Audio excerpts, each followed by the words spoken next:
Never before seen footage of terrorist attacks in Xinjiang from the 90s to recent years was shown at the news conference. Xinjiang officials said that from 1990 to the end of 2016, over thousands of terrorist attacks were launched by extremists. Hundreds of policemen and innocent civilians were killed. But with tightened security and counterterrorism efforts, there have been no terror attacks since 2017. Xinjiang's anti-terrorism effort does not target specific regions, ethnicities, or religions. We balanced it between leniency and strictness, and use both prevention, education, and rescue.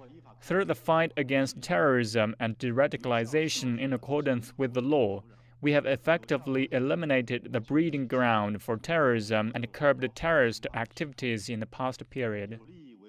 The Uyghur population has more than tripled from 3.6 million in the first national census of 1953 to over 11.6 million in the seventh national census of 2020.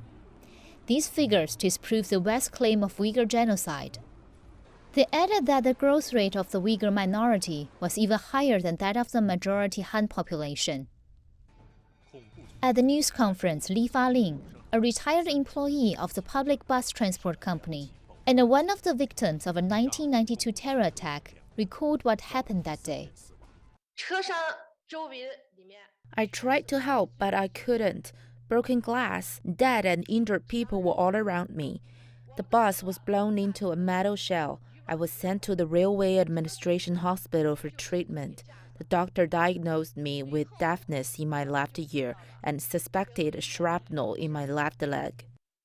On December the 10th, the U.S. announced sanctions against entities and individuals in China, including companies, officials, and experts from Xinjiang, on the basis of so-called human rights violations.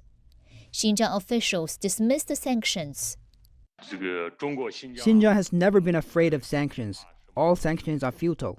We will firmly and resolutely fight back against the power politics, bullying, and rogue practices of anti-China forces in the U.S. and the West. Xinjiang officials said their counterterrorism measures were in accordance with international practices and adapted to the region's situation. They urged critics to visit the Northwest region to understand the reality on the ground.